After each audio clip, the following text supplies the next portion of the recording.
Julen bedre med Meny, og våre matarbeidere står klare til å hjelpe deg med juleforberedelsene. Denne helgen får du blant annet et stort utvalg norsk angusbiff til minus 30%, 400 gram fersk norsk kjøttdeig til 54,90, årets lutefisk av skrei til 139 kroner per kilo, og plukk og miks 3 for 2 på alt fra Jakobs utvalgte, i butikk og levert rett hjem. Meny, spiser du bedre, lever du bedre. For 6 år siden møtte jeg Witchcross på Muskelrock og endte opp med et spontanintervju. I år skal de dit igjen, så vi tar et gjenhør med praten fra den gangen. Heavy metal har ikke noe dato, vet du. Hele Steinkløv, det meg. Det her Jernverket. Kim, du derude? Kim! Hvad er han til nu? So it's alright, I can record this and radio. Okay. So, do this in English, since we're one English-speaking person and 4 Danes and 1 Trønder. Witchcross, could you just start by presenting yourself? Who are you and what do you do in the band? My name is Mike, I'm the guitar player. My name is Jan and I'm the bass player. I'm Kev and I'm the singer. I'm Paul and I'm the other guitarist. I'm the smallest and I play drums. My name is Lars. Nice to meet you. Nice to meet you. You too. Yeah, so could you just, we can start at the beginning because that's easy and I haven't prepared anything. So could you tell me about the beginning of Witchcross? When did it all begin? About 30 years ago. Yeah, me and Jan were playing in another band. We are sort of we are from the same town in Denmark, a place called Hele. And we sort of been playing in various bands, and then we started playing a band called Blood Eagle, which sort of developed into a more metal sort of band. Yeah. And then I think the drummer left and the keyboard player left, and we decided that we want to do something like Iron Maiden and Saxon and Judas. Yeah. So we changed the name. Thought, let's do something. We had 2 options. One was Wet Haystack. The other one was Witchcross. So we thought it's true. It's good decision. So we went for Witchcross. So and in the early days, it was quite sort of. We were quite into satanism and all that stuff, like King Diamond. But we soon sort of changed the whole lyrics and everything. We couldn't take it serious. We couldn't stop laughing. Why is that cross upside down? Oh my God! Oh, it's wrong. It's wrong in so many ways. Like the Finnish Oz song, turn the cross upside down. Feel the evil flow. Turn the cross the right way around. No, it wasn't like that, but it's just like when we started working with Alex, the singer on the album. He had so many great ideas for lyrics, and we sort of had different ideas, and so we were more sort of writing about horror scenario, and a lot of good storytelling. Sort of, and sometimes about having a good time with in the metal community. So Rocking the Night Away is about that, how we want to meet the crowd. And from an English perspective, I found Alex's lyrics, because they were in English, obviously, really good. Rubbish. So listen to him, Alex. No, they were really good and very good descriptive storytelling, and we tried to keep that going as well. So. Mm-hmm. But what happened after this? You gave out a few albums. We did one album. We did a single in 81 or 2 or something. 81, we did a single, and then we had a new guitar player joining the band, and we sort of had another person writing the song. So we did the album, and it came out in 84. Yeah. And then the year after we just split, because in those days we couldn't get any gigs. There was no gigs, and it was and being from Denmark, it was even bands like Merciful Fate and Pretty Mates, they were struggling, So Merciful Fate were lucky because they had a really good record label in Holland, so they. Pretty Mates had a good manager. Pretty Mates, but it's. Came to Japan. So I think we didn't do any shows, and we got a bit disillusioned with the whole thing. So we just we folded the band in about 85, 86. Yeah. Because there aren't many big Danish bands. It's like King Diamond, Merciful Fate, and I can think of a few heavy metal bands like Mirage and Randy and Evil and Maltese Falcon. Yeah, absolutely. But I mean, it's that we're sort of in the same sort of boat, so to speak. You know, we did shows together in Copenhagen and around the country, but it was, you know, if 30 people turns up or 50 people turns up, you know, you get a bit disillusioned. Yeah. We just came back from a tour in Holland, and it was like the fans down there they were amazing. But you can't go back and do another tour the next week, you know. So you think, oh, it's going to be another year, you know. What should we do, you know? So we just decided. I mean, it was just some things changed in the band, and it was just. Yeah, you had to get day jobs. Well, we didn't do that. Don't worry about that. We haven't worked a day since. You know. What's a day job? Day job. Sleeping. That's a day job, isn't it? Day job is being in the band. Yeah. No. But then, what did you do in the meantime? Because if you quit in '85, have you heard the story about Holger Danske? No. Holger Danske, he's a very famous Viking king. And he led all the Vikings in battle across the world when there was a fight, and then when there was peace everywhere and the Vikings could go peacefully, he just sat down and rested on a chair and said, "I'll rise again when there's a battle to be won." And that's what we're doing. We come back. We've just been sitting on a chair. No, we played with other bands. Jan played with our new guitar player Paul. They had a band called Jane Doe, and then they played, you know, into the 90. I don't know when they split, but 97 we split, I think. And I played with the original singer in a band called Harlot, and then I moved to England. Played with a few bands over there. And that's where I met the new singer, Kevin. Yeah, so we played together as well in another band before we. So and Kevin, we found Kevin through. Well, I knew him, but I knew he also worked with Graham Oliver from Saxon. So he was an obvious choice for us when we got asked to come and do a reunion gig last year. So Still wonder why. yeah, what's he doing here? Yeah, get out! Yeah, he isn't Danish. But how does it work out, since you two still live in England? Or he does? I live in Spain. In Spain? Yeah.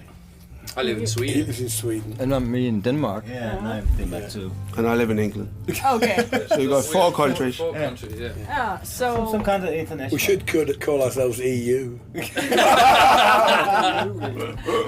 You should.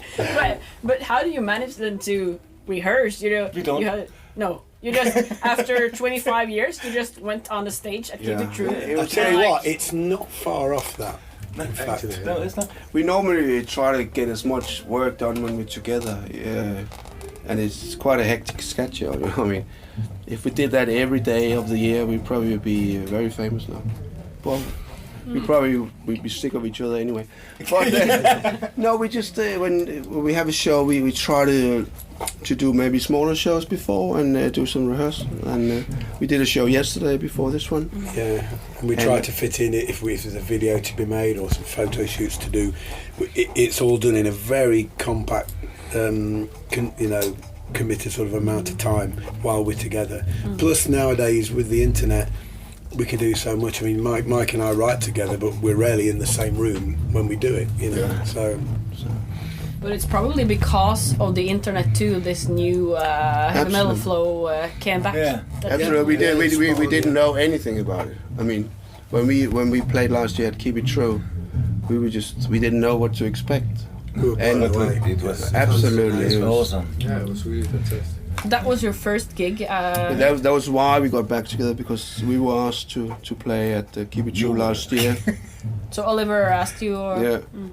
And a year and a half before, and I just said yes, trying to get the band together, and then we I just... didn't know shit about it.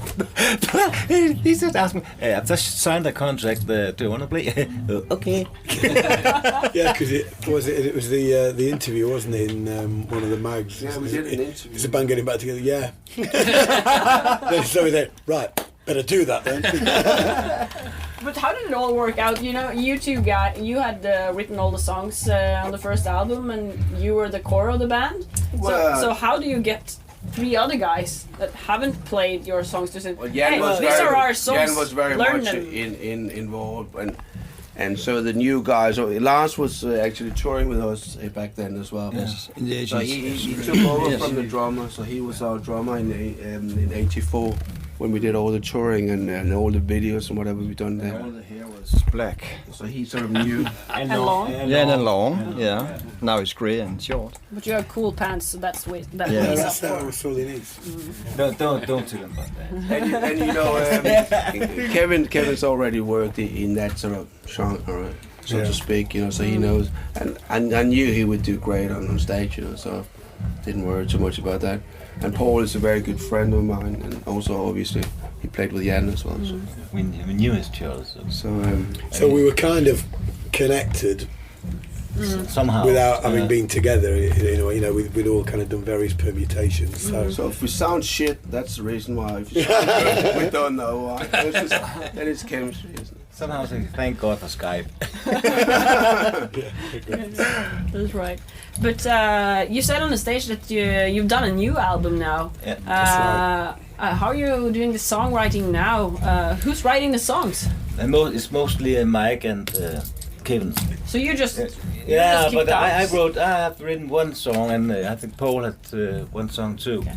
So So we've got it's mostly everybody Mike. involved on it. Mostly. Mike and I write together. Paul's co-written, and he brought an idea that we all worked on, and Jan did the same on another one. So, but yeah, we write. We kind of ping pong things backwards and forwards across the internet. That's how Mike and I work anyway, and it's a great way. If you're confident enough in what each other does, there's no ego, so you know he can say, no, I don't really like what you've done there, or we need to do that, or we need to. And we just keep throwing it back and forth till it's kind of right. Then we present it to the guys. They say that's rubbish, and we say you fucking better learn it. Yeah. I don't want to be here. It's my song. Yeah. So and that's how we kind of built this, and we kind of got into a real. It doesn't always work, you know. You don't always get songwriting partners that fit well together, but we seem to have done so. So we just Well, that's what I've done since I left Witchcross and Harlan. I've been writing songs and working with new songwriters in my studio. So and the same with Kevin. He's written songs for long. Stuff I write So it was sort of a natural thing, you know. And because I was there in the beginning, you know, I could just hone back into that feel of things. Because it was in my heart or in my, way of playing, you know. I looked to Mike for that to sort of, because he knew the vision of where Witchcross was coming from at the time. So we've tried to stay as true to what it was as we can. Without being, we didn't want to sort of bring it back, or we just do a copy of that, like we used to be. We wanted to have songs we would still like today. And I think when I hear a lot of metal bands, some bands are doesn't tick all the boxes for me, and I think that's what I wanted to think when I was writing the stuff. What will make this song more interesting, without being too thought about, but So I always think, no, you can't just put that in, because it's an easy option. You have to think about what people would like to hear. And also what you would like to hear. So I think we come back to the same bits over and over again until it's right. So we work very hard at getting the songs right, because I think it's a major element in these days. If you have a really good song, people will like it. And I'm not talking about a hit song, we're not writing for Britney Spears, but I think we still have to have that element that people can relate to. Yeah, you have to have a quality in the songwriting. I think the standout thing about the Fit for Fight album, the first album, it probably suffered from production values back in those days. It could have had a better production, but it still stands up because of the strength of the songs. You just can't get away from that. The songs are great, and that's what we've tried to go for with the new album, to try and keep that continuity that we really have got good, strong songs throughout the album, and hopefully we've done that. We're getting some good reviews at the moment, so fingers crossed people out there think the same. And you can hear it on this radio show. Yeah, yeah. I don't have the new album. You will. You give it to me. It's The album, yeah, I'll give you the It's a album. promise, or a threat, depending on I already bought your tape and a patch, so you Okay, better you get the album. Yeah. No, but to be a heavy metal band, the production can't be too clean either, because when people hear an album from like '84, Oh, there's a difference between clean production. yeah, of course, it's a difference between shitty and clean, of course. Yeah. But are you thinking about getting some of the like old sound on it? Well, we're not trying to get the old sound, but what we're trying to do is not try to do the obvious, what a lot of new bands do. They add things to the drums to make them sound.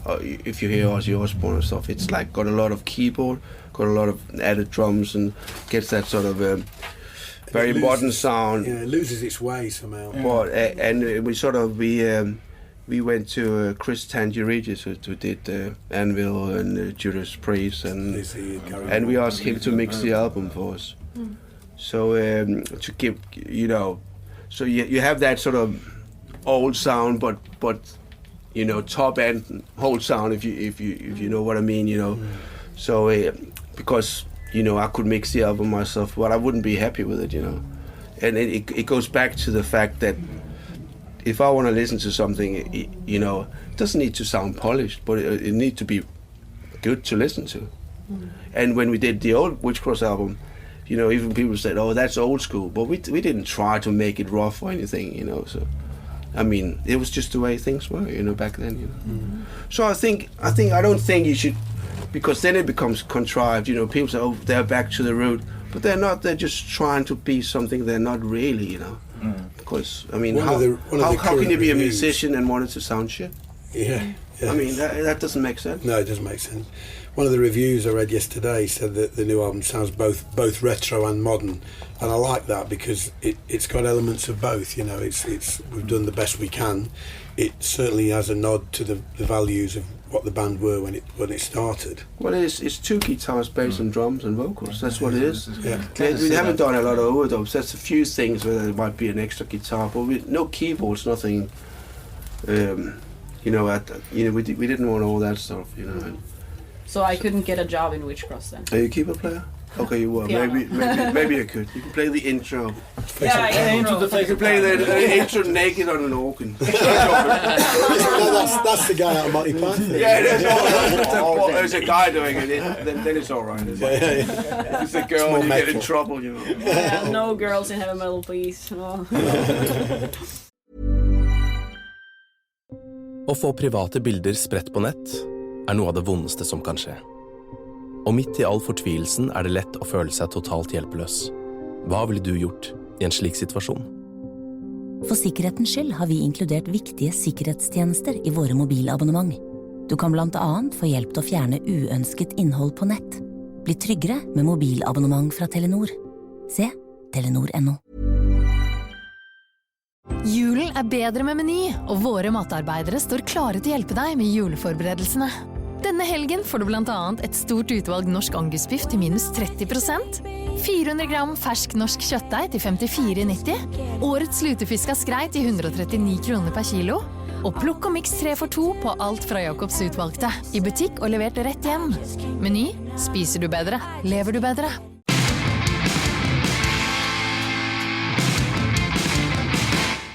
But how is it to be back when you see all this young crowd just standing there knowing all your songs, because you said you didn't know that people wanted you back? That was amazing. It's amazing. It's totally.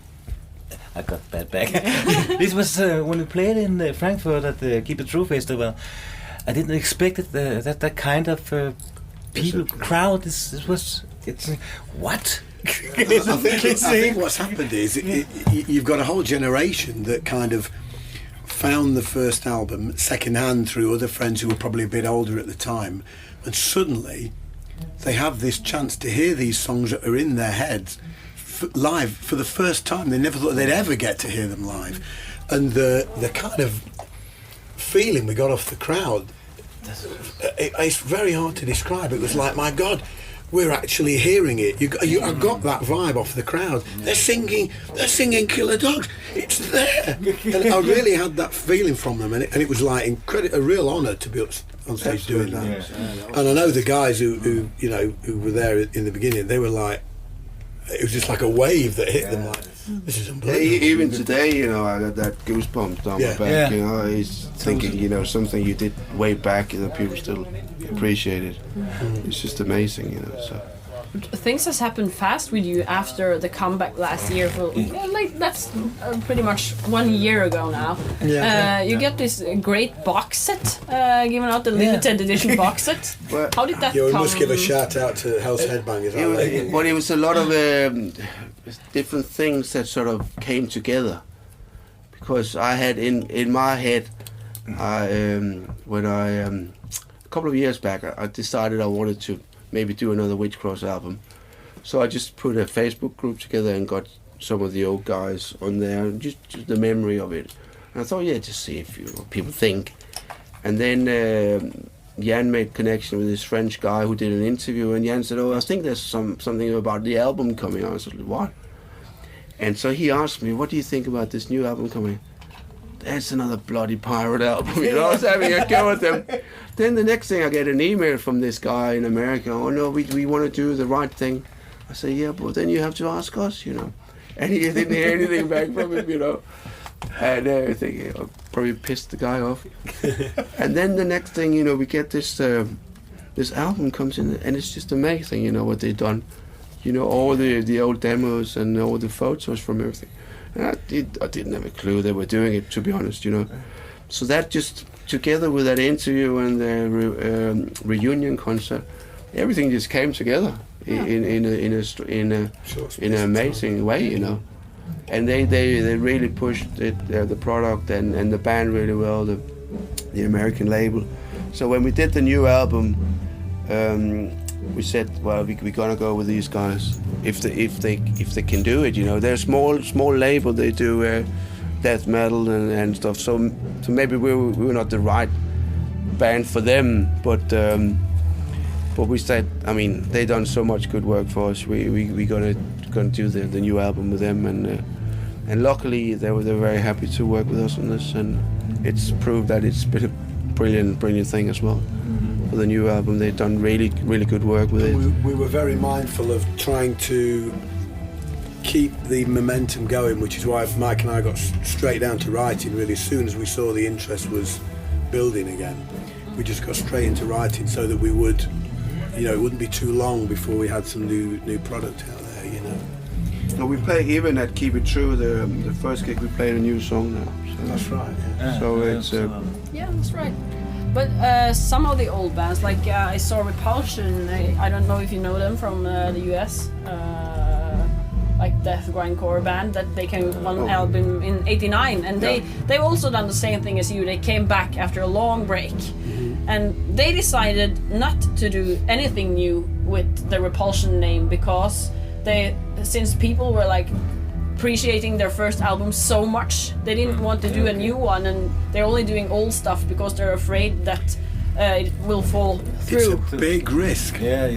Without blowing our own trumpet, you need some balls to try and follow. You can't follow something that's gone into folklore, because Fit for Fight is in metal folklore now. It's and it, like a fine wine, its age will always show it in a fantastic light. You can't manufacture that now, so it's a big deal to do something else. And basically it's a case of, look, we're still here, but we're still relevant because we're still writing songs, and we still enjoy coming out and playing for people. I think people appreciate that when they see us play. We're not there to make quick money, because you don't make quick money these days. No. So it's but we like playing the catalogue. We want to add to it with new stuff, but we like, the songs are great from the first album, and they need to be played. But what's your personal favorite Witchcross songs? Like, I want to hear from everyone. It depends on to play live. To play live, I think is Fight the Fire. Yeah, because there's the twin guitars and people to just sing along. Especially in Frankfurt, keep it true. Just the way they sing the guitar line. Yeah, they sing the guitar line. What the fuck is going on? But it's great. So that's one of the best songs, from the old album. What about you? I like the same, but most of all the new one. I like to play the new one. I have work all the time, real work. No, I practice at home. It's a history when we are made some music together. We have to practice at home, and when we are together, we can all the stuff. So we can play live on stage. What about you guys? I have to agree with Mike about Fight the Fire, because I mean, the twin guitar parts, and we have a guitar chase as well, so it's really fun to play, and then you get the reaction from the crowd, and that's nice. And if you have to talk about the new album, not many people know any of the songs yet, but the song called Bird of Prey, that's really a nice one live to play. We played it tonight. We played it tonight, yeah. So that I love that song. It's a good mixture, really, of old and new. Yeah. It's not too modern, but it's got sort of elements maybe that you wouldn't have so much in the old days. But then it's got that nice metal feel to it. It's a really strong metal song with a modern sound. That's my favourite of the new ones that we do live, and I'd agree with Fight the Fire. It's just such a great number where that's when you really connect with the crowd, you know. That's beer number 10. You still played that good. You're still in the game, you know. Just about. See me in 10 minutes. Just keeping the mask or the face of a clown. Something like this one. Yeah, I love that song as well. I mean, that's really nice. Songs like it was the same with Fit for Fight. It was just so many. It wasn't like some albums you hear and you think that's the same as the previous songs, but it's not. It's just a really good collection of songs. They're a gift as well to perform as a vocalist in terms of the stories and the characters in the songs. Yeah. You can really act it out. I don't know if that's what Alex did when they did them live in the old days, but for me it's like it's great to have these characters in the song that you can kind of put across to the audience. You know, I enjoy that with the old stuff. It's great.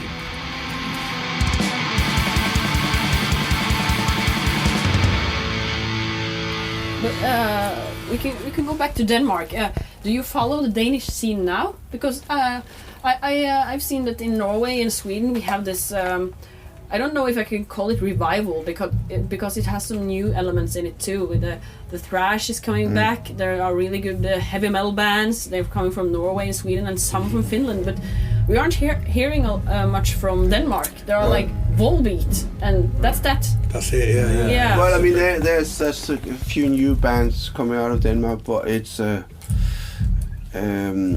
much more the Swedish bands seem to again, you know, come out a lot better. They didn't do so well in the early 80s, you know, but you know, later on they had Europe and all that stuff, and now with the sort of going back to the old school metal, they have some good bands in Sweden, but in Denmark we got so many metal bands, and I think that just kills the whole thing, you know, because everybody's in a metal band. You know, I mean, that's exaggerating, but it's like there's so many bands, so they can hardly get an audience playing. There's some good bands, I would say. And because I would say, since many of them are like metalcore bands, in my opinion, the most emails I get from Danish bands, they play metalcore-ish stuff. Yeah. And then it's like that's passé. I don't want to play that in my show. Yeah. So, are there any heavy or thrash metal bands in Denmark? Or not too many. There's Serpent Sane is one of the bands. Fate. No, Fate. That's more AOR. Yeah. Pretty Mates is still going. Well, that's that's from back then. But I mean, I don't live in Denmark, so I don't really know too much about it. But I haven't followed it at all. I mean, there's a lot of bands now. There's Death Rides a Horse, pretty good band. What did you call it? Death Rides a Horse. Okay. Yeah. Okay. I really don't know. And You did? no, I don't know. In England, there's a couple of new bands. Toledo Steel, very good friends of mine. Okay. Very good young band, very much like Iron Maiden. And I'm sort of trying to get them out and play. Got them a festival in Holland next year, so I'm trying to help them. You know, young guys. They're going to be really good. Band He's a good guy. I forgot the Sounds name. like it. Koss or something. KO. Can't remember the good Spanish band. There's one or two good Spanish bands. Right? Yeah, because it seems like England lost the hold of the heavy metal scene in the 90s. There were all these cool new wave bands coming in the 80s, and then it just died. It just died, and the whole dance thing with the DJs that just killed live music. Yeah. Absolutely. And then you had sort of more that college rock, you know, with the Coldplay and all that stuff, you know, and Oasis as well, you know. So metal was suffering, but you still have all these old metal bands, you know. They come and do the shows, you know, and it's really hard for us to get in to get a gig in England because there's so many other bands, you know. It's like we played with quite a few of them on the festivals. Jameson Reid, and Moore's playing, and But the genre... Mournblade. Mournblade, and then obviously Tigers of Pantan, and So they're still going. they're still gonna just on a new album, and loads of bands. Weapon is still playing. But most of them, they don't have an audience in England because there aren't many festivals there. The only one I can think of now is Live Evil. Well, there's a few coming up now, I think. Yeah. But most people I know from England are like not listening to metal. So it's smaller there than here. Well, that's the same in Holland. It used to be big in Holland, but it's like they just have small festivals there again, you know. So it's I don't know if it's going to change or turn around, but I think in Germany and maybe also in Denmark as well, people like the sort of bigger bands as well, old heavy metal bands. Talking about Norwegian bands, many years ago, I was in a bar in Stavanger. This is going to be a long story. There was a Norwegian band on there. I don't know if they ever became famous. I think they made an album. But I just really liked them at the time, and I always wondered whatever happened to them. And they were a band called Tornaros. And I looked for them. They made one album. I looked for them on the net, could never found them. Don't know what the hell happened, but they were a good little 3-piece rock band. I just wondered if you knew what happened to them. No, I don't, but I have a few friends in Stavanger. I could ask them if they were from Stavanger, they were a local band or whatever. I was doing a gig at the Røde Sørhus. Don't know if that's still there, but they were playing in a bar somewhere else. But, Du har hørt et uplanlagt intervju med Witchcross fra Muskelrock i 2013. Det var ikke så verst, det.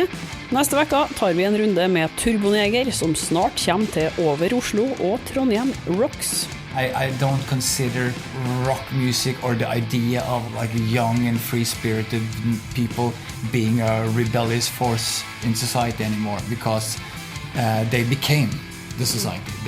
What was once a counterculture became the culture. Like klassisk heavy anbefaler jeg deg å høre Jernverket-episoder med Black Viper, Diamond Head, Europe, Flight, Girl School, Judas Priest, Manila Road, Satan og Saxon. Du finner mange andre intervjuer og ved å abonnere på Jernverket podcast via podcast-app eller ved å gå inn på jernverket.com. Da er det også fint hvis du legger igjen en god anmeldelse, for da går den oppover på podcastlistene, og det hjelper til sånn at jeg skal kunne fortsette med podcast. Og Jernverket er ut etter nye samarbeidspartnere, så hvis du vil annonsere via podcast, er det bare å ta kontakt. Husk på å følge Jernverket på Instagram og Facebook for månedens album fra Katakomben, diskusjoner, konkurranser og nyheter. Jeg heter Hele Steinkløv og gir deg et nytt eller gammelt hardrock-intervju hver fredag. Vi høres! Hos Kiwi det bare muligheter. Velg mellom billig, billigere eller billigst tørkeruller. 4-pakk Lambi Decor tørkeruller til 42,90. 4-pakk Unik Soft tørkeruller til 35,90. Eller 4-pakk First Price tørkeruller til 34,40. For vi i Kiwi gir oss aldri på pris. God jul!